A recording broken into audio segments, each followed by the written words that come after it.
पास आते गए तो फिर बीमारी भी बढ़ती गई और फिर लास्ट में बीमारी बढ़ती गई मतलब क्या फाइनल एग्जाम तक आपकी बीमारी और बढ़ गई? यस सर, फिर फाइनल में आते आते तो ऐसा हो गया था कि बस बिल्कुल तबीयत ज्यादा ही खराब रहने लग गई थी, हेडेक बहुत ज्यादा होता था।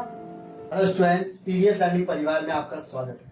आज हम आपको दो स्टूडेंट से ऐसे मिलवाने जा रहे हैं जो टॉप ही नहीं, टॉप लिस्ट में भी नंबर 1 है। एक नाम है सुरभि और एक नाम है हमारा मुस्कान। तो सुरभि अपने बारे में बताएंगे और मुस्कान भी अपने बारे में बताएंगे। तो सबसे पहले हम स्टार्ट करते हैं सुरभि से।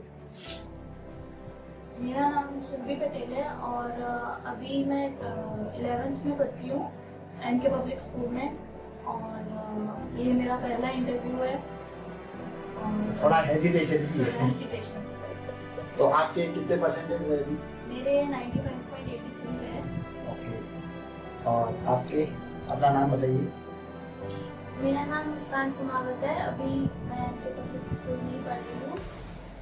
मेरे 98.5। सुना आप लोगों ने 95.83 और 98.5, इतने में हम 3 पास हो जाए।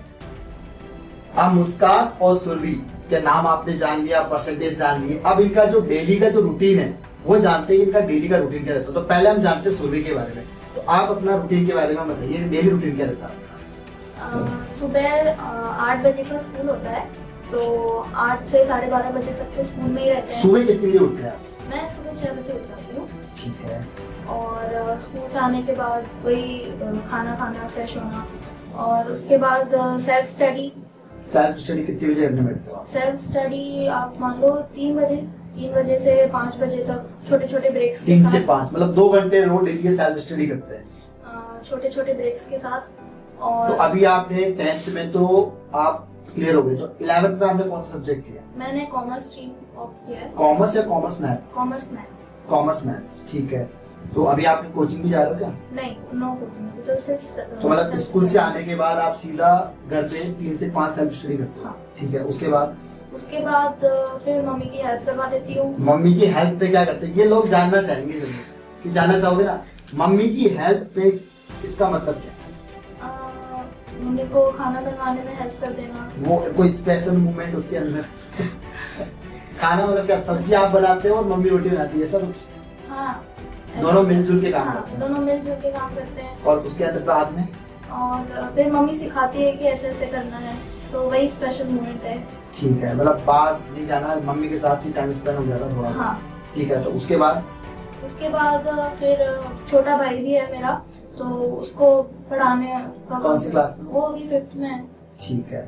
तो उसको भी आप पढ़ाते हो? वो कहीं ट्यूशन नहीं जाता? नहीं, वो ट्यूशन जाता है, बट उसको हिंदी और इंग्लिश का सिखाती हूँ सब। अच्छा, वो कहते हैं ना कि बाहर कितना ही पढ़ लो बट घर पे अगर मम्मी या बड़ी बहन भाई अगर कोई अच्छा पढ़ाए तो जल्दी इम्प्रूवमेंट होता है। तो वही चीज इनके साथ भी। और फिर बस वो इनको ऑफ कैमरा इन्होंने मुझे एक चीज बताई थी, वो ये याद नहीं। वो क्या चीज थी? वो एक स्पेशल मोमेंट था इनका जो ये करते बट ये यहाँ नहीं बताना चाहे। चलो कोई बात नहीं, आप बताओ। मैं अभी एनके पब्लिक स्कूल में ही पढ़ रही हूँ। ओके। और अभी आपने 10th के बाद कौन सा सब्जेक्ट किया? मैंने PCM। Physics, chemistry, maths. Okay. तो फिजिक्स, केमिस्ट्री, मैथ्स में तो हमें ये सुनने को मिलता है कि भैया फिजिक्स, केमिस्ट्री और मैथ्स में बाहर ट्यूशन पढ़ना ही पड़ता है। तो ऐसा आपके साथ भी कुछ है क्या? नहीं, अभी मैं सेल्फ स्टडी कर। तो आपका टाइमिंग क्या रहता है? स्कूल से घर चले गए, 12 बजे आपकी छुट्टी हो जाती है, उसके बाद क्या रूटीन रहता है? तो थोड़ी देर रेस्ट करते हैं और फिर बाद में 2 घंटे तक मैं सेल्फ स्टडी कर लेती हूँ। 2 घंटे मतलब 3 से 5 के आसपास। उसके बाद थोड़ा सा ब्रेक ले लेते हैं और फिर दोबारा से 1 घंटे की सेल्फ स्टडी।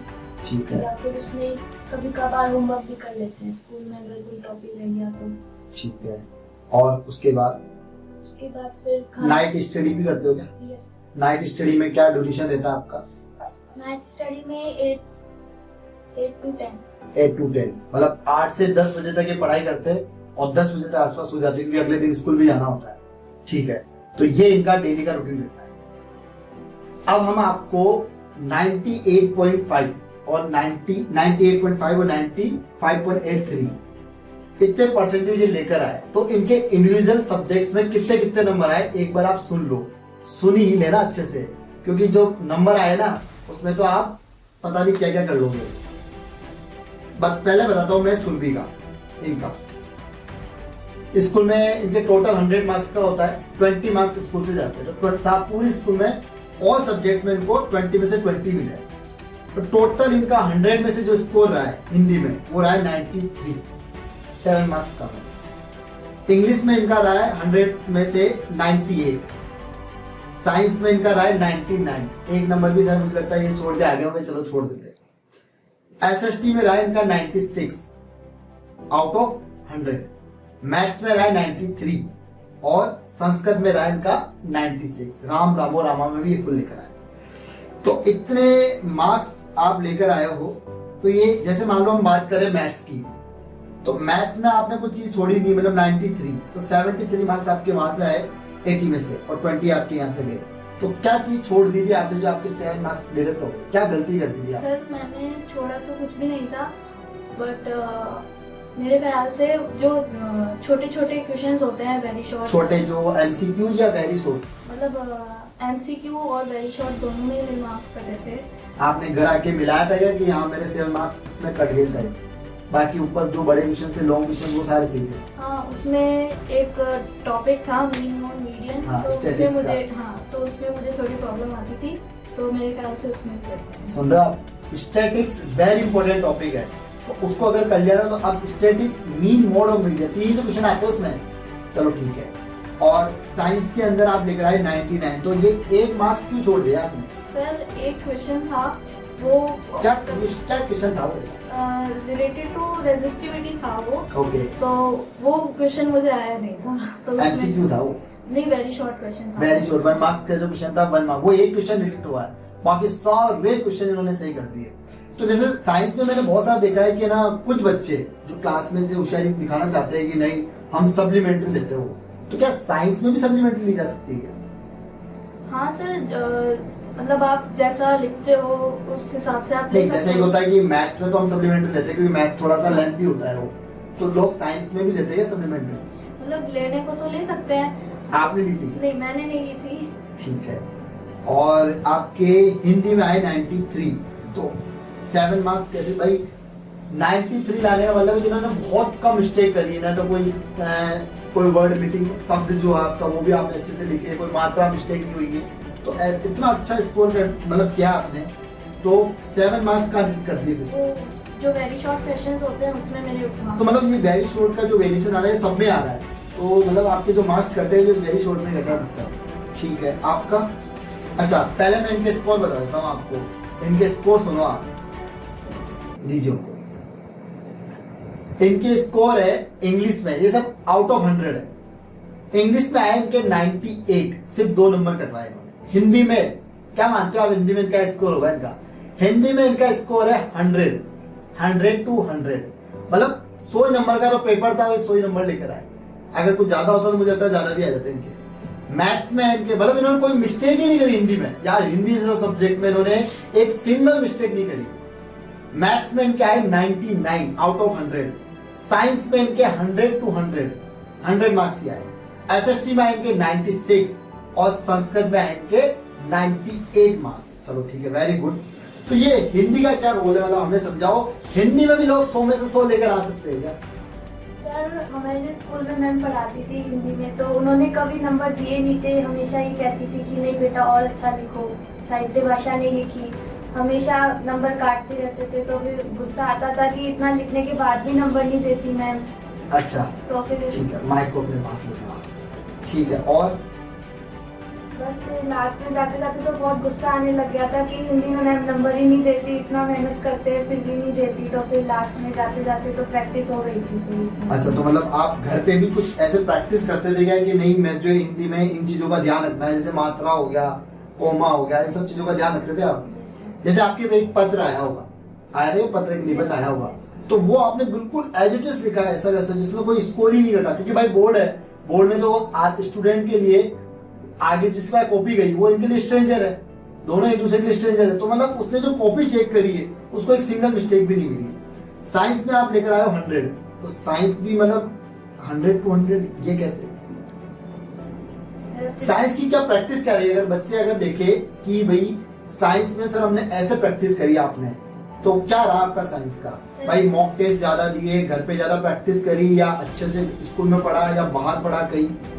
सर सबसे पहले तो टॉपिक्स क्लियर होते हैं, मतलब एक एक चीज कॉन्सेप्ट आपने क्लियर किए, उसके बाद सर उसके बाद फिर टेस्ट देते थे। टेस्ट जैसे मान लो क्लास टेस्ट या क्लास घर पे भी देते थे घर आपसे? पे भी। घर पे भी ये जैसे चैप्टर, जैसे मान लो एक चैप्टर हो गया तो उसका आप सिंगल सिंगल चैप्टर टेस्ट देते थे खुद ही सेल्फ, ठीक है। मैथ्स में आप लेकर आए 99, तो एक मार्क्स का उड़ा दिया आपने। सर वो काट लिया उन्होंने शायद फिल इन द ब्लैंक्स में। ये भी देखो उन्होंने काटा है, इनकी तरफ से तो गलती है। ठीक है, तो एक नंबर आपको पता चला कि कहाँ कटा? सर मेरी तरफ से तो मैथ में भी 100 ही आने चाहिए थे, लेकिन अब उन्होंने काट लिया तो केस करेंगे जिसके भी कॉपी चेक करी ना जिसने भी। और संस्कृत में आपने लेकर आए 98, तो 2 नंबर। भाई मेरा तो ये मानना है कि मेरे ज्यादा सब में 100 आया आपके, क्योंकि सब नियर बाई है 100 के। तो इसमें भी पता चला आपके 2 नंबर कहाँ चले गए। सर संस्कृत में एक तो विसर्ग हलंत इनका बहुत ध्यान रखना पड़ता है, हाँ, तो शायद उनमें कट गया हो। एसएसटी में भी अच्छे रहे आपके। और इंग्लिश में 98, तो इंग्लिश में तो स्पेलिंग एरर बहुत ज्यादा होती है और एक पैटर्न भी होता है। जैसे मान लो एक लेटर है तो लेटर का एक पैटर्न होता है, तो आप ये सब चीजों का आपने बहुत ध्यान रखा होगा, तो तभी इतने मार्क्स आए आपके। तो ये रहा दोनों का, सुरभि और मुस्कान का इतना शानदार नंबर इनके। जैसा कि इन्होंने मुझे बताया था कि हमारी दोस्ती जो है सर वो बहुत ज्यादा गहरी है, तो आप जानते हैं इनसे खुद से ही कि इनकी दोस्ती कैसी रही है। तो बताएंगे हमारे सुरभि और मुस्कान दोनों एक एक करके कि आपकी दोस्ती कितनी पुरानी है और कितने साल हो गए आपको मिले हुए? करीबन 12-13 साल हो गए होंगे। मतलब कब मिले थे आप? फर्स्ट टाइम आप कब मिले थे? हम दोनों नर्सरी में मिले होंगे। सोचो आप, ये अभी दोनों 11th क्लास में है, एक पीसीएम में है और एक कॉमर्स में है ना, और नर्सरी क्लास से दोनों साथ है। आगे हम दोनों एक दूसरे की हेल्प करते हैं और हमेशा एंजॉय करते हैं हम दोनों। और तो स्कूल में कैसे रहता है आपका दोनों का? जैसे मान लो एक दोनों साथ ही बैठते हो, या फिर एक होता है ना कि अलग अलग बैठे हैं लेकिन फिर भी दोस्ती बरकरार है हमारी? हम हमेशा साथ में बैठते हमेशा हैं। साथ ही बैठे हैं शुरू से स्टार्टिंग। आपका कैसा रहा इनको सुरभि को लेके मूवमेंट? सर सुरभि शुरू से मेरी फ्रेंड रही है, तो हमेशा जो भी बात होती थी हम एक दूसरे से शेयर करते थे बात। अच्छा, शेयर करते हो? शेयर में क्या क्या सब कुछ शेयर कर देते थे जीवन का? मतलब ऐसा भी होता है दोस्ती में कि एक बार तो मम्मी पापा को भी हम बाद में बात बताते हैं, पहले हमारे दोस्त से कुछ गपशप कर लेते कि हाँ, मतलब मेरा पर्सनल बताऊं आपको तो इतना भी था कि जो चीजें मेरे घर वालों को नहीं पता उतना चीज मेरे दोस्तों को पता है, क्योंकि मेरे भी 3-4 ऐसे दोस्त थे जो हमें 30 साल हो गए, 30 इयर्स हो गए हमें, 4 दोस्त हैं टोटल ऐसे। तो वैसे ये 2 दोस्त है जो नर्सरी क्लास से साथ है, नर्सरी से लेकर आज 11th तक आ गए, और ये 11-12 साल से ऊपर हो गए इनको। हम चाहते हैं कि आपकी दोस्ती आगे भी ऐसी रहे, ठीक है? या फिर आज बस लास्ट इंटरव्यू हुआ है, तू तेरे मैं मेरे, ऐसा कुछ होने वाला है या आगे भी रहने वाला है? नहीं सर आगे भी रहना। चलो ठीक है। अब हमारे टॉपर्स बच्चों जो हम जानेंगे क्या इनकी हॉबीज रही है, इनको कहाँ क्या पसंद है, एंटरटेनमेंट या फिर कोई गेम्स, तो ये सब चीजें हम इनसे जानना पसंद करेंगे कि आपको गेम्स में क्या क्या पसंद है। पहले आप बताइए सुरभि। मुझे गेम्स में ज्यादा शौक तो नहीं है, बट मुझे पेंटिंग करना बहुत पसंद है। मतलब आर्ट एंड क्राफ्ट में पसंद है? बस कोई ऐसा बचपन में कोई गेम देखते थे क्या? मतलब मैं कार्टून्स देखती थी। कौन सा कार्टून का नाम बताओ मैं, ताकि ये भी देख सके। मैं ऑगी एंड द कॉकरोच देखती थी। ओगी एंड कॉकरोच, और डोरेमोन देखती थी। डोरेमोन तो अभी भी आता है ना सर? ठीक है। और बस या कभी-कभी ऐसा लगता है कि भाई पढ़ाई से मतलब ऐसा भी लगे मतलब इंडोर गेम या आउटडोर गेम कोई खेलते थे क्या? कोई गेम्स? इंडोर गेम्स तो लूडो होता है। लूडो तो कोरोना में इंडिया बहुत खेला है, आपने भी खेला होगा लूडो कोरोना का? ठीक है। और जैसे मान लो एक होता है ना कि एक टीवी सीरियल्स जैसे होता है ना, सास भी कभी बहू की, तारक मेहता का उल्टा चश्मा, ऐसे बहुत सारे सीरियल्स है जो गर्ल्स ज्यादा देखती है, या फिर उनकी मम्मी, आपकी मम्मी देखती है ऐसे कोई सीरियल्स? कौन सा सीरियल देखती है अभी? अभी तो वो देखती तो है मुझे। चलो कोई बात नहीं, याद है। आपने कभी देखा उनके साथ बैठ के? हाँ कभी-कभी देख लेती हूँ। चलो ठीक है। और आप गेम्स में क्या पसंद है आपको? ठीक है। तो बैडमिंटन में मतलब क्या एकेडमी जाते हो या घर के बाहर ही? नहीं करके बात। भाई के साथ? अच्छा, इनका एक भाई भी है जो अभी हमारे साथ यही है, बस वो पीछे बैठे खेलने के। ठीक है। और आउटडोर गेम में और क्या पसंद है बैडमिंटन के अलावा? रेसिंग तो मुझे भी पसंद है। ठीक है, तो मतलब अभी भी करते हो ये खेलना या अब थोड़ा सा कम कर दिया? अभी भी करते हो।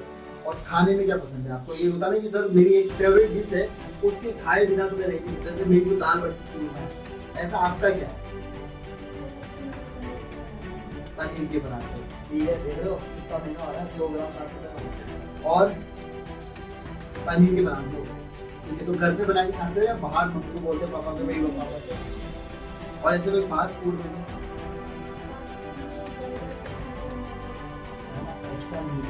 चलो ठीक है। और जैसे घूमना पसंद है, जैसे जो टेम्पल्स होते हैं घूमने पसंद है। और जो लास्ट आप कौन सा मतलब कोई ऐसे कि जयपुर से बाहर आप कहीं गए हुए घूमने? नहीं, लास्ट जयपुर से बाहर हम गए थे वृंदावन। वृंदावन गए, कब गए थे? तब तो मैं 9th में थी। 9th में थे। वृंदावन में कहा जाता है कि हमारे एक प्रेमानंद जी महाराज है जो बहुत ही अच्छा बोलते हैं और लोग उनसे बहुत ज्यादा इंस्पायर है, तो आप मुझे मिल पाएंगे? ठीक है। और कुछ ऐसा जो आप बताना चाहें हमारे दर्शकों को कि नहीं सर मुझे ये भी पसंद था? और जैसे स्कूल का कोई ट्रिप गया है कभी आप? स्कूल जब तो हम छोटे थे 6th-7th क्लास में 6th-7th क्लास में कहाँ गए थे? पंचकुला में। जयपुर में, तो मजा आ गया। उसके बाद जीवन में स्कूल के बच्चों को पहली बात स्कूल वालों ध्यान रखो, आपको क्या पसंद है खाने में? मुझे ज़्यादा गुजराती फूड पसंद है। अच्छा, एक चीज और इंटरेस्टिंग बात बताइए, हमारे हैं सुरभि पटेल। तो जो हमारे पटेल साहब है ये हमारे गुजरात से, क्योंकि सारे पटेल हमारे गुजरात में हैं, तो एक कोई दर्शक होगा हमारी गुजराती लैंग्वेज में कुछ बोल सके अगर आप, कि जैसे मान लो क्या कह रहे हो? શું કરો છો અને સાથે બહુ પ્રેમ આપો સબસ્ક્રાઇબ કરીને લાઈક આપો देख रहे हो, ये मैंने पहले बोल दिया था ऑफ कैमरा इनको कि ये वर्ड्स बोलना है इनको, तो ये गुजराती में भी अच्छा बोलते हैं क्योंकि गुजरात से ये तो बोल रही गुजराती में इनको आती है। आपको खाने में क्या पसंद है? मुझे गुजराती फूड पसंद है और यहाँ पे ढोकला पापड़ा? हाँ, तो ये ढोकला पापड़ा ऐसे खाते हैं, इसमें कोई कोई चीज होती है कोई लिक्विड में? हाँ, मतलब ढोकला के साथ आप चटनी खा सकते हो, फाफड़ा के साथ भी चटनी होती है और मीठी चटनी? हाँ, मीठी तीखी दोनों होती है और छाछ के बिना तो काम नहीं चलता। अच्छा, मतलब छाछ के साथ भी खा लेते हैं? नहीं, मतलब कंपनी के लिए। अच्छा, जलेबी का भी कुछ रहता है क्या हाँ, गुजरात में? अच्छा, एक चीज और है, गुजरात में मीठा हर चीज में डालते हैं। जैसे पोहा बनेगा उसमें मीठा डालेंगे, कोई बहुत तीखी चीज बनेगी है ना, जैसे मान लो कोई भी तीखी चीज बनाए उसके अंदर भी मीठा डालेंगे, कोई कचौरी उसमें मीठा डालते हैं, ऐसा भी मीठा मीठे का क्या लोग हैं? मीठा बहुत पसंद है। इसलिए वहाँ के लोग भी बहुत मीठे हैं। और एक चीज गुजरात के लोगों की एक चीज है, गुजरात का हमारे सामने बैठे ही है, बिजनेसमैन बहुत है वहाँ पे, छोटे छोटे लोग की जो है ना एज के, वो कंपनियां खोल के बैठे हैं, विदेशों में जाता है। अच्छा ठीक है। और लास्ट टाइम आप घूमने का अलग अलग क्यों गए, साथ ही चले जाते हैं? मैं मेरे दीदी और जीजू आए थे, उनके साथ गई थी। दोस्ती यहाँ पे फूट पड़ गई। और कोई गेम्स आर्ट एंड क्राफ्ट के अलावा कोई आपको आउटडोर गेम्स पसंद है खेलना? कम पसंद है। कभी क्रिकेट कंचे नहीं खेले? कंचे मालदड़ी हमने तो बहुत कंचे खेले, मतलब ऐसे डब्बे भर जाते थे हमारे कंचे में, मालदड़ी ऐसे कभी नहीं खेला आपने कोई गेम्स? चलो ठीक है। अब तक आपने जाना कि इन्होंने इतना अच्छा स्कोर किससे किया, कैसे किया, क्या इन्होंने अपना एक प्रॉपर एजेंडा अपनाया था, लेकिन क्या आपको एक चीज जानकर हैरानी होगी कि इन दोनों की लाइफ में एक ऐसा स्ट्रगल पीरियड आया है जिससे ये निकलकर इतना शानदार रिजल्ट इन्होंने दिया।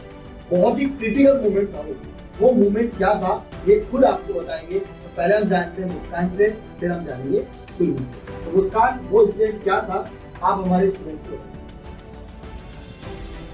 लॉकडाउन के बाद फिर जब मैं 10th में गई थी तो लोगों ने डराया कि 10th बोर्ड है, बहुत बोर्ड है, हार्ड पेपर आता है, तो उसमें से हेडअप भी रहने लगा। तो मुझे लगा कि शायद स्ट्रेस ज़्यादा हो गया होगा, लेकिन डॉक्टर से कंसल्ट किया तो फिर चश्मे का नंबर भी बढ़ जाता।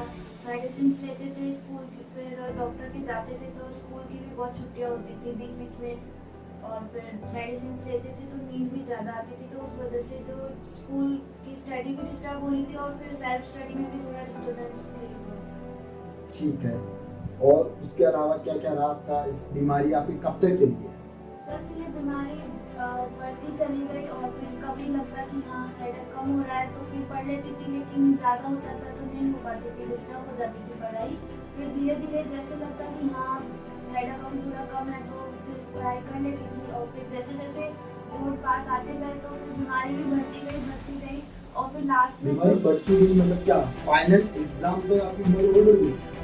फाइनल में आते आते तो ऐसा हो गया था कि बस बिल्कुल तबीयत ज़्यादा खराब रहने लग गई थी, हेडेक बहुत ज़्यादा होता था।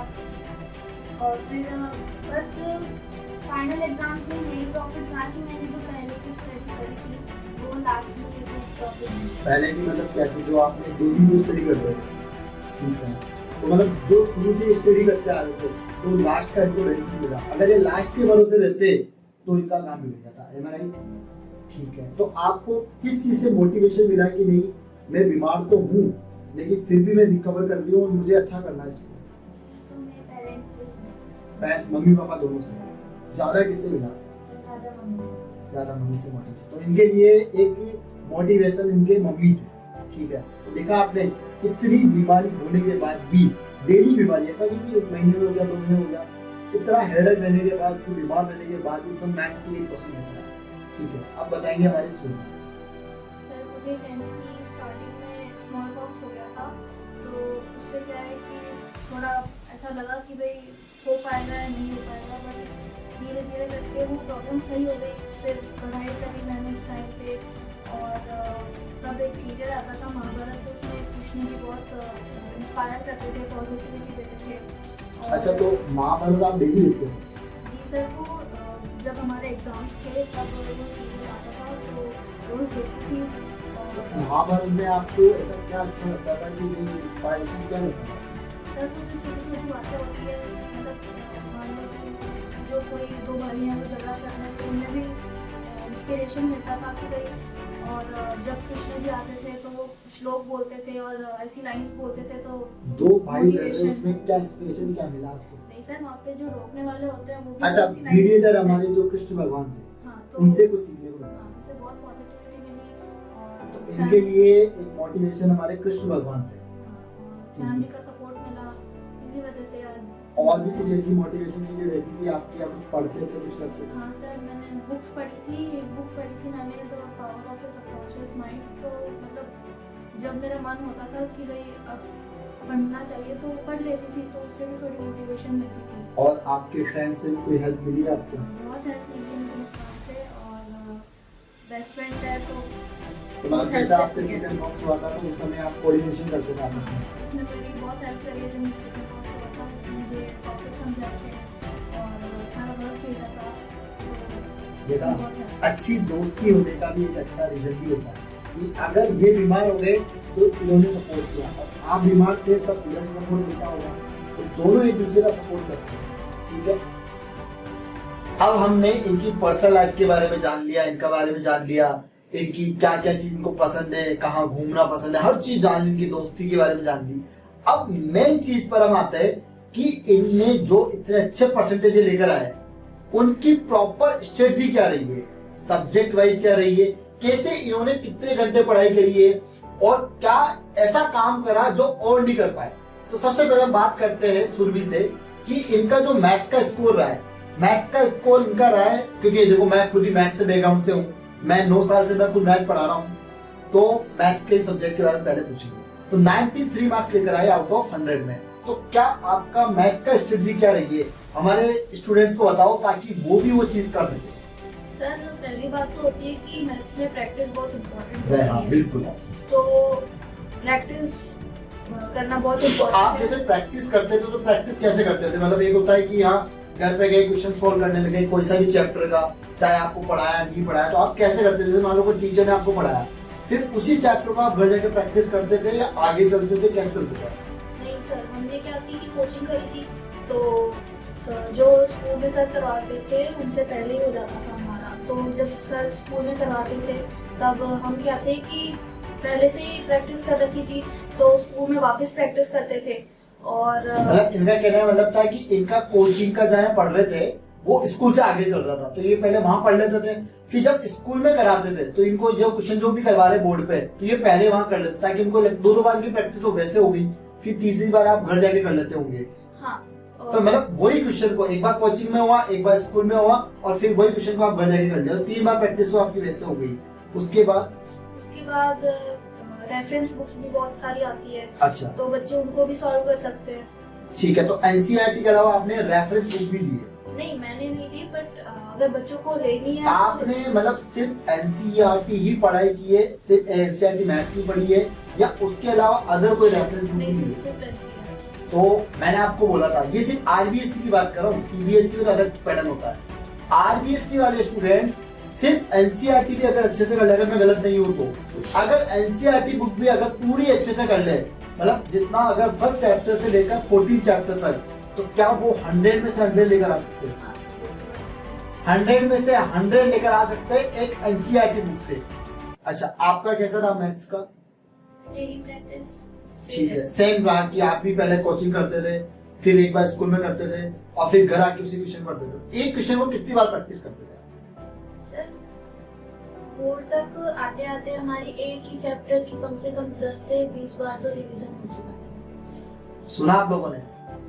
एक क्वेश्चन मतलब 10 से 20 बार का मतलब हो गया कि एक क्वेश्चन इनका 10 से 15 तक या 10 से 20 बार तक एक क्वेश्चन आपकी नजरों से निकल जाता था, और आप प्रैक्टिस करते थे, कॉपी में करते थे। कितनी कॉपियां भर गई आप? सर, कॉपियां तो भरी 10-20 तो भरी गई थी मैथ की। अच्छा, मैथ्स की इन्होंने 10 से 20 कॉपियां भर दी है, मोटी वाली, है ना। और एक कॉपी हमारे भरने का एक चलन और होता है, सर ने कहा सब कॉपियां भर दो, तो फटाफट ऐसे कुछ ना कुछ कर दिया। कॉपी भरने का मतलब है भाई अच्छे से प्रैक्टिस करना, एक पेज पे 2 लाइन खींच के और छोटे छोटे करना। ऐसे नहीं कॉपी भरना टारगेट थोड़ी था हमारा टारगेट था कि अच्छे से प्रैक्टिस कैसे हो। तो एक क्वेश्चन हम मिनिमम माने तो 10 टाइम्स इन्होंने कर लिया था। जैसे बच्चा क्या करता है कि ना, एक चैप्टर को उठाया, उसको कर लिया, उसके बाद वो चौथे चैप्टर तक पहुंच गया, तो चौथे चैप्टर के बाद वो चौथे चैप्टर को कर रहा है ना, और फिर 6 महीने बाद वो ना फर्स्ट सेकंड थर्ड चैप्टर को भूल गया। तो आप लोग ऐसा क्या करते थे जिससे आपको डे 1 से लेकर और लास्ट डे तक आपको एग्जाम तक वो अच्छे से प्रैक्टिस रहती थी और आपको याद रहता था? ऐसा क्या करते थे आप लोग? सर, जैसे फर्स्ट चैप्टर की प्रैक्टिस करिए और जब सेकंड चैप्टर स्टार्ट कर ले तो एक बार प्रूफ रीड कर ले कि फर्स्ट चैप्टर में क्या क्या था। इनका कहने का मतलब है कि जैसे सेकंड चैप्टर है और फर्स्ट चैप्टर इन्होंने कंप्लीट कर लिया, तो ये सेकंड चैप्टर के साथ ही फर्स्ट चैप्टर को भी आप लेके चलते थे, मतलब कुछ क्वेश्चंस फर्स्ट चैप्टर के भी करते थे। अच्छा, फिर जैसे सेकंड चैप्टर हो गया तो फिर फर्स्ट और सेकंड दोनों का एक बार दोबारा से रिवीजन करके फिर थर्ड चैप्टर करते थे। ऐसे आप आगे ऐसे करते, जैसे मान लो 6 चैप्टर तक पहुंच गए, तो आपने 1 2 3 4 5 के कुछ क्वेश्चंस पहले किए, थोड़ा सा रिवीजन करके उसके बाद 6 चैप्टर करते थे, ताकि एंड तक इनको 14 के 14 चैप्टर अच्छे से रहते थे। ये था ना तरीका। तो आप भी अगर ये तरीका अपनाओगे तो मैं दावा करता हूँ कि आप भी एंड तक कोई भी क्वेश्चन आपके दिमाग से स्किप नहीं होगा। आपका क्या रहता था? सेम यही रहता था आपका भी? सर, और जो टेस्ट होते हैं वो बहुत इम्पोर्टेंट होते हैं। तो टेस्ट मतलब क्या आप मॉक टेस्ट देते थे? कैसे टेस्ट, कौन से टेस्ट था? मतलब हाँ, कि खुद से मान लो आपने टेस्ट दे दिया, और फिर स्कूल में होते हैं और कोचिंग्स में होते हैं, तो उससे बहुत बेनिफिट मिलता है। अच्छा, तो जैसे मान लो कोई टेस्ट आप देते हो, तो आपके जैसे मान लो हम मानते हैं कि 40 मार्क्स का आपने कोई पेपर जाएगा, एक रफली हम उदाहरण लेते हैं, तो 40 मार्क्स में से आप सपोज करो, वैसे तो आपके नंबर 40 में से 40 आते होंगे, जैसे आपके कोई 35 मार्क्स आए, तो आप घर जाके उसको एनालिसिस करते हो क्या कि मेरे 5 मार्क्स कहाँ डिडक्ट हुए? कैसे एनालिसिस करते थे आप? सर, वो तो बहुत इम्पोर्टेंट होता है कि भाई मिस्टेक कहाँ हो रही है, तो मिस्टेक से क्या है कि ये पता चल जाता है कि अपने कहाँ पे मतलब जो प्रैक्टिस आपको करनी थी वो छोड़ दी है। वेरी इंपॉर्टेंट चीज।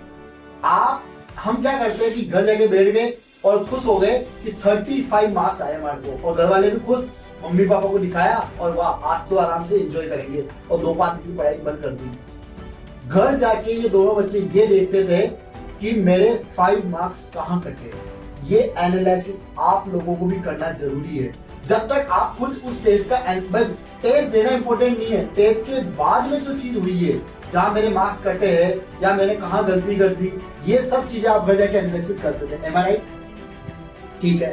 उसके बाद में हम आते हैं आपका साइंस पे। तो साइंस को लेकर आप कैसे प्रिपरेशन किया? साइंस में सबसे पहले कॉन्सेप्ट्स क्लियर होने चाहिए। कॉन्सेप्ट क्लियर, ठीक है। और उसके बाद एक बार जो चैप्टर होता है उसमें उसको रीड करना चाहिए। और तो जैसे मान लो आपको टीचर ने पढ़ाया है ना, तो आप घर जाके भी उस चैप्टर को पूरा वहां पे रीड करते थे, क्योंकि हमारे जनरली बच्चे क्या होते हैं, हम कहते हैं कि सर हमारे जो क्वेश्चंस आते हैं वो बीच में से आते हैं, है ना, चैप्टर के एंड से तो आते हैं, मिड में से भी सर क्वेश्चन एमसीक्यू बनते जाते हैं, वेरी शॉर्ट होते हैं, लॉन्ग बनते हैं। तो आप भी जैसे मान लो कोई बच्चा है, उसको वो चैप्टर समझ नहीं आया स्कूल में, कोचिंग है वहां पे समझ नहीं आया, तो अब वो क्या करेंगे, उसको ऐसा क्या करना चाहिए जिससे उसका साइंस अच्छी हो जाए?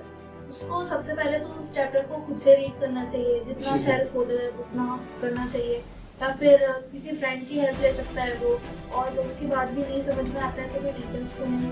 टीचर से आप एक बार है ना ऐसे लोगों से डिस्कशन करें जो आपको समझा सके, और अगर आपको कुछ भी नहीं समझ में आ रहा तो फिर आप बादाम खाएं। ठीक है, आपका क्या रहता था साइंस का?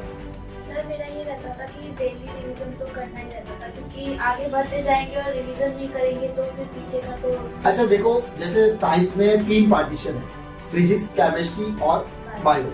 आपका सबसे स्ट्रॉन्ग कौन सा था इसके अंदर? मेरा बायो था। बायो सबसे ज्यादा स्ट्रॉन्ग था, बट आपने ली तो पीसीएम में। तो जैसे फिजिक्स और केमिस्ट्री के लिए क्या करते थे आप? सर फिजिक्स में तो ज्यादातर न्यूमेरिकल प्रैक्टिस करनी थी। फिजिक्स में? यस। ठीक है, तो फिजिक्स में आपका न्यूमेरिकल कितने न्यूमेरिकल्स आए थे आपके? सर फिजिक्स एग्जाम में तो 2 या 3 न्यूमेरिकल्स आए। ठीक है, कितने मार्क्स के होंगे वो? तो आप बताओ। 2 मार्क्स के न्यूमेरिकल भी इन्होंने छोड़ दिए। ये सोचते थे यार ठीक है सर 2 ही तो न्यूमेरिकल आते हैं वहां पे एग्जाम, 2 से 3 आएंगे, छोड़ देते, बाकी चीजों पे फोकस करते। जो टॉपर होता है ना वो हर एक चीज पर पकड़ बनाता है अपनी। उसके बाद जैसे मान लो फिजिक्स के आपने सारे कॉन्सेप्ट अच्छे से करे, ठीक है, तो उसकी भी कोई टेस्ट देते थे आप? ये सर सेल्फ टेस्ट देते थे। सेट टेस्ट देते घर पे, ठीक है, ड्यूरेशन सेट कर लिया कि मुझे इतने टाइम में इतने क्वेश्चंस करने हैं, ठीक है, और फिर बाद में खुद ही चेक करते हैं। ठीक है, ऐसे आपने कितने टेस्ट दिए? फिर खुद से तो देते रहते थे। मतलब जैसे वीकली या डे बाई कितने टेस्ट हो जाते थे? Weekly test. वीकली कितने हो जाते थे मान? सर अब इतने मतलब 6 सब्जेक्ट्स थे तो फिर देना पड़ता था। मतलब अगर वीकली हम एक भी माने तो महीने में 4 हो गए, ठीक है ना, तो महीने में 4 हो गए, अगर हम पूरे साल के जोड़े तो कम से कम आपके 40 से 50 टेस्ट हो जाते थे, है ना। सेल्फ, ये सेल्फ टेस्ट है इनके, स्कूल के टेस्ट अलग है, कोचिंग के टेस्ट अलग है, और बाकी इन्होंने कुछ किया वो बात अलग, कोई मॉक पेपर लेकर आए। ये सेल्फ टेस्ट देते थे 40 से 50, बाद में उसका एनालिसिस भी करते होंगे, ठीक है। और केमिस्ट्री के लिए क्या करते थे? सर केमिस्ट्री में इक्वेशंस होती है। इक्वेशंस होती, जैसे उनका बैलेंस करना, उनकी वैलेंसी सेट करना, तो ये सब चीजें आप कैसे सीखी, आपने कैसे सीखी? सर ये तो टीचर्स ने सिखाई थी कि बैलेंस कैसे करते हैं। अच्छा ठीक है, तो अब मतलब केमिस्ट्री और फिजिक्स और बायो तीनों स्ट्रॉन्ग रही आपकी आपका तीनों स्ट्रॉन्ग ही रहा था, क्योंकि आपका स्कोर साइंस में रहा है 99। तो आपने क्या करा ऐसा, ऐसी कौन सी जड़ी बूटी खाई आपने? सर पहले तो देखा जाए तो बायो में बहुत लेंथी होती है, हाँ। तो उसको लिखने की प्रैक्टिस भी करनी पड़ती है। Very good. बायो के अंदर लेंथी चीजें बहुत ज्यादा होती है, तो आपको लिखने की प्रैक्टिस करनी चाहिए। लिखने का इन द सेंस कैसे समझे बच्चे? मतलब मान लो आपने कोई खुद के लिए टेस्ट प्रिपेयर किया और उसमें आप ड्यूरेशन सेट कर सकते हो कि भाई मुझे इतने टाइम में ये वाला आंसर टाइम से, ओके ठीक है। और बाकी है physics chemistry, physics chemistry same process किया। अच्छा एक चीज और थी इनके अंदर, ये दोनों आपस में पढ़ाई से रिलेटेड, और दोस्ती तो इनकी यारी तो ठीक थी, बट पढ़ाई से रिलेटेड भी एक दूसरे से बहुत ज्यादा कोऑपरेट करते थे कि भाई देख तूने ये पढ़ लिया और मैंने ये पढ़ लिया, क्या हम इसमें आगे और क्या इंप्रूवमेंट कर सकते हैं। ऐसा डिस्कशन भी आप लोगों के बीच होता था क्या, कि अब हमें और अच्छा क्या करना है, और अच्छा क्या करना है? तो साइंस में भी आपने सिर्फ एक ही बुक प्रेफर किया और भी कई से मटेरियल लिया? हमारे जो कोचिंग टीचर थे वो हमको अलग अलग रेफरेंस बुक्स से करवाते थे। साइंस में आपने रेफरेंस बुक ली है, तो साइंस में अगर बच्चों को अगर हम बोले कि उनको जरूरत पड़ेगी या साइंस की बुक ही सफिशिएंट है उनके लिए? सर साइंस की अगर एनसीईआरटी दी थी तो वो भी सफिशिएंट है, लेकिन हमने तो कोचिंग के जो सर थे उन्होंने हमें अलग अलग रेफरेंस बुक से जो है वो नोट्स पर प्रिपेयर। जैसे अगर आपको कुछ बुक का रेफरेंस बुक का नाम याद है, ऐसा कोई पर्टिकुलर कि ना सर 1-2 बुक हमने ये पढ़ी थी, या फिर कोई कोचिंग के नोट्स ही थे, ऐसे थे कोचिंग के नोट्स थे? चलो ठीक है, बुक का। चलो अब हम जानते हैं कि हिंदी में आप 100 को 100 लेकर आए, तो हिंदी में क्या करा? सर मैंने एक मात्रा की मिस्टेक होती है। तो ये हमारे जो बच्चे हैं, नादान बच्चे, ये क्या करें कि मात्राओं की मिस्टेक इनकी आ जाए? भाई कोई प्रैक्टिस करते थे आप, लिख लिख के करते थे, या फिर उनको ढंग से जो पढ़ते थे वो बहुत केयरफुल पढ़ते थे, कैसे क्या करते? सर पढ़ते हैं तो भी कई बार होता है कि मिस्टेक हो ही जाती है, क्योंकि अगर रिटर्न अपन प्रैक्टिस करते हैं तो ज्यादा बेटर रहता है। मतलब हिंदी में भी रिटर्न प्रैक्टिस करते थे आप? अच्छा, तो हिंदी की भी कितनी कॉपियां भर दी थी आपने? सर हिंदी की तो ज्यादा नहीं थी, लेकिन रिटर्न प्रैक्टिस करते थे। अच्छा, एक चीज और बच्चे फेस करते हैं, इवन मैं भी बचपन में करता था, कि आपकी राइटिंग कैसी थी? सर मेरी राइटिंग शुरू से अच्छी थी। आपकी और आपकी राइटिंग, तो राइटिंग इनकी शुरू से अच्छी थी, तो ये इनका शुरू से एक स्किल्स रही इनकी अच्छी, ठीक है। अच्छा, आपका एक एक्सपीरियंस और भी आपने मुझे बताया था कि हिंदी से रिलेटेड आपकी मैम का क्या रहा? सर हमारी मैम का ये था कि हमारी मैम हमेशा ये कहती थी कि साहित्य भाषा लिखनी चाहिए एग्जाम में हमेशा, और वो नंबर हमेशा काट लेती थी। अच्छा, इनका कहने का मतलब है कि इनकी मैम है ना, ये कितना भी अच्छा कर ले लेकिन नंबर जानबूझ के डिलीट करती थी। इसलिए करती थी कि बेटा और अच्छा करो और अच्छा करो, क्योंकि जितनी गलतियां करनी है ना यहाँ कर लो, बोर्ड में आप अच्छा ही कर पाओगे। तो ये था ना कि जितना नंबर काट सकते, जैसे मान लो 10 नंबर का पेपर इनका, तो इनको जानबूझ के 9 देती थी, एक नंबर कहीं ना कहीं काट ही लेती थी, ताकि तुम्हें ये पता चले कि ये एक नंबर तुम्हारा क्यों कटा है, तो ये गलती तुम आगे नहीं करो। ये करती थी ना मैम, तो ये मैम को भी सैल्यूट है। मैम का क्या नाम था? मंजू मैम। वो हमारी नौनी है। चलो ठीक है। और आपके हिंदी में आपके रहे हैं, आपके 93 रहे, तो आपने बहुत अच्छा स्कोर किया, तो कैसा रहा आपका हिंदी में? सर बहुत अच्छा रहा, और जैसे बताया मैम बहुत अच्छी थी, उन्होंने बहुत हेल्प करा, तो टीचर्स का भी एक इम्पोर्टेंट पार्ट एक कंट्रीब्यूशन तो रहता ही है। तो आपका हिंदी को लेकर क्या रहता था? मतलब जैसे मान लो एक वीक में आप हिंदी को कितना टाइम देते? हिंदी को क्या था कि एसएसटी और ये सारे सब्जेक्ट होते, तो हिंदी को क्या था कि थोड़ा कम टाइम मिलता था, बट फिर भी मैनेज हो जाता था। मतलब आप ऑल ओवर ऑल सब सब्जेक्ट को लेकर चलते थे, ऐसा थोड़ी था कि नहीं मेरा तो ये फेवरेट सब्जेक्ट है, इसको तो ज्यादा पढ़ लिया, बाकी सब्जेक्ट को थोड़ा कम पढ़ लिया। ये चीज बहुत वेरी इंपॉर्टेंट है, क्योंकि आप एक सब्जेक्ट में तो अच्छा लेकर आ सकते हो, ऑल सब्जेक्ट्स का बात करें तो आपको एवरी सब्जेक्ट में मेहनत करनी पड़ेगी। आपकी जैसे हम होमवर्क को साइड में रख लें, ठीक है ना, स्कूल ड्यूरेशन को भी साइड में रख लें, और हमारी नींद खाना पीना सब हटा लें। प्रॉपर सेल्फ स्टडी कितने आवर्स लेती है आपकी डेली की? कोई एग्जाम नहीं है, कोई टेस्ट नहीं है, डेली सेल्फ स्टडी। जैसे मान लो डे 1 से लेकर आपने आज 10th क्लास में एडमिशन लिया, तो तब से लेकर एंड तक आपकी डेली स्टडी कितनी रहती थी? 4 to 5 hours daily self study, break के साथ। ब्रेक के साथ। मतलब कहने का मतलब जैसे आपने कितने घंटे पढ़ाई करने के बाद ब्रेक लेते थे? मान लो 1/30 मिनट्स, मतलब 1.5 घंटे के बाद आप कितने मिनट का ब्रेक 20 लेते थे? मिनट्स का ब्रेक लेते थे। मतलब 1.5 घंटे के बाद 20 मिनट का ब्रेक लेते थे, फिर वापस पढ़ना स्टार्ट। तो डेली ये 4 से 5 घंटे, 4 to 5 आवर डेली का स्टडी करते थे, सेल्फ स्टडी। आपका क्या रहता था? सर मेरा भी यही रहता था कि सेल्फ स्टडी पे ज्यादा फोकस करते थे। सेल्फ स्टडी आप कितने आवर्स करते थे?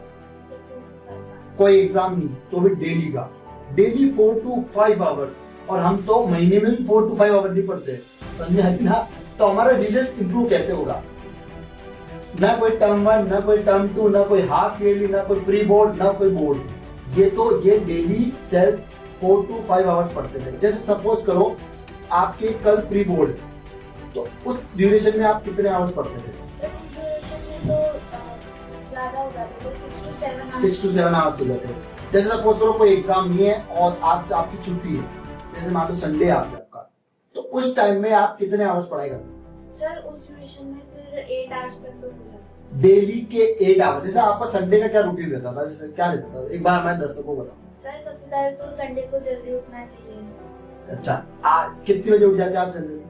सर जनरली 6 o'clock उठ जाते हैं, ठीक है। उसके बाद जल्दी से मतलब जो भी रेडी मतलब कितने बजे तक आप रेडी होके बैठ जाते थे? सर मैं 8 मतलब 6 से 8 बजे के बीच में 2 घंटे में रेडी हो जाते थे।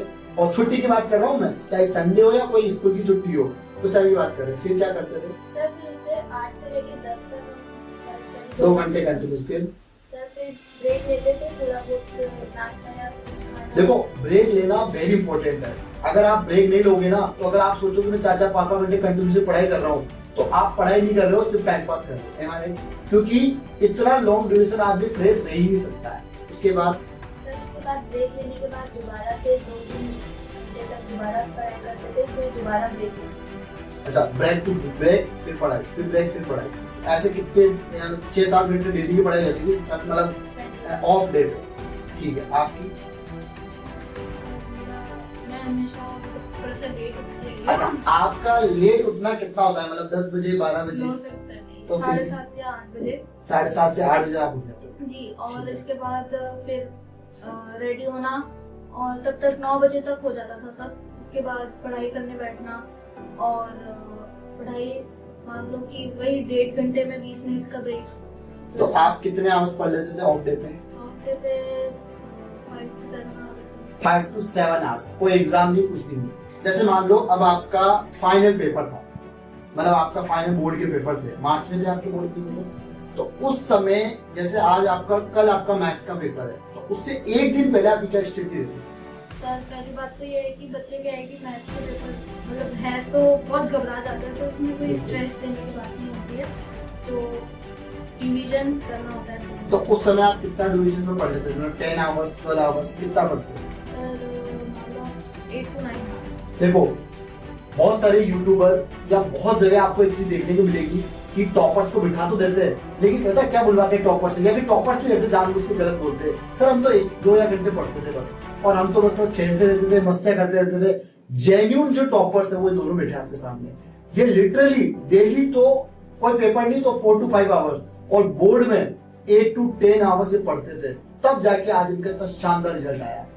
आपका जैसे बोर्ड के जैसे पता चल गया कि डेट रिलीज हो गई है एग्जाम की, तो उस समय आपका क्या हो जाता था कि अब मुझे कितने आवर्स पढ़ने हैं? सर अब टारगेट बना के चलते थे कि इतना तो पढ़ना ही पढ़ना है, इससे कम तो नहीं हो सकता। अच्छा, टारगेट क्या रहता था कि जैसे मान लो 8 आवर्स मुझे पढ़ना है या 6 आवर डेली पढ़ना, इतना रहता है, क्योंकि स्कूल की भी अब छुट्टियां हो जाती थी कि एग्जाम से 1 मंथ पहले तो हम घर पे बैठ जाते थे। उस 1 मंथ में आपका क्या टाइमिंग रहता था? सर टाइमिंग तो सबसे पहले था कि मैं जल्दी, मेरी आदत थी मैं जल्दी उठने की, हाँ। और फिर फ्रेश व्रेश होके पूरा फ्री होके, और फिर तो एक रफली कितना पढ़ लेते थे आप एक दिन में? 7 to 8 आवर्स। पूरे साल अच्छे से पढ़ाई करी, और लास्ट टाइम पे भी इन्होंने 7 to 8 आवर्स डेली पढ़ाई की है ऑल सब्जेक्ट्स को लेकर। ठीक है, अब लास्ट में वीडियो का एंड चल रहा हमारा इंटरव्यू का, तो हम सुरभि से जानेंगे कि वो लास्ट में हमारे स्टूडेंट्स को क्या एक मैसेज देना चाहते हैं, और साथ ही मुस्कान भी, कि स्टूडेंट्स अपनी लाइफ में ऐसा क्या करें जो वो चाहते हैं, है ना, वो उन्हें मिल जाए। तो ऐसा क्या रहता है, पहले आप क्या पाना चाहते हो और हमारे दर्शकों को क्या मैसेज देना चाहते हो?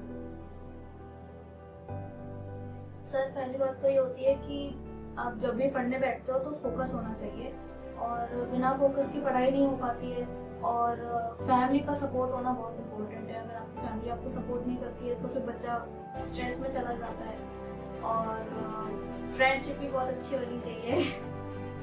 तो इसी वजह से आपको ओवरऑल सब देखना पड़ता है, आपको सारी चीज़ें देखनी पड़ती हैं कि आपको कैसा एनवायरनमेंट चाहिए, कैसे फ्रेंड्स आपको बनाने चाहिए, आपको अपनी फैमिली को सपोर्ट करना चाहिए। तो मेरा तो यही मैसेज है कि आप रेगुलर स्टडी करो और अच्छे फ्रेंड्स बनाओ, और अपने फैमिली का सपोर्ट लो, और उन्हें सम्मान दो। ठीक है, आप? सर मैं ये कहना चाहूँगी कि बस डेली अगर कोई भी गोल अचीव करना होता है तो डेली स्टडी। ठीक है, और कुछ ऐसा मैसेज जो हमारे स्टूडेंट के सीधे दिमाग पे अटैक करेंगे, नहीं ये तो हमें करना ही है, मुस्कान दीदी और सुरभि दीदी की ये बात तो हमें माननी है? सर ये सबसे पहले तो कंसंट्रेशन होके पढ़ाई करनी Very चाहिए, और जिस दिन मान लो कि ऐसा लग रहा है कि नहीं आज मन नहीं कर रहा, तो ऐसा नहीं है कि उस दिन बिल्कुल पढ़ाई नहीं करी, मिनिमम 2 आवर्स तो करनी ही चाहिए। और फिर मन करता है, वैसे किसी का मन करता नहीं है, वो तो जानबूझकर करते हैं, तो मिनिमम 2 to 3 आवर्स तो करनी ही चाहिए। और फिर अगर बिग गोल्स से अपने इतने बड़े सपने होते हैं तो अच्छा, आपका क्या गोल है? लास्ट हम ये पूछेंगे, आपका क्या गोल है? भाई 10th में आप इतना अच्छा स्कोर करा, अभी 11th में अभी 12th हो जाएगी, आप क्या बनना चाहते हैं? ये IAS बनना चाहते हैं, है ना, UPSC क्रैक करेंगे, और आप क्या बनना चाहते हैं? ठीक, तो ये थे हमारे सुरभि और मुस्कान, जिनका पूरा इंटरव्यू आपने जाना। ये दोनों ही बच्चों ने बहुत ही शानदार इंटरव्यू दिया है, और बहुत ही दिल खोल के जो सच्चाई थी वो सारा इंटरव्यू इन्होंने बताया। नेक्स्ट इंटरव्यू हमारा जयपुर के किसी न किसी स्कूल से होने वाला है, तो नेक्स्ट कैंडिडेट जो रहेंगे बहुत जल्दी हम आपको बता दिया जाएगा। सभी को God bless you, love you all, सभी बच्चों को बाय बाय, टेक केयर।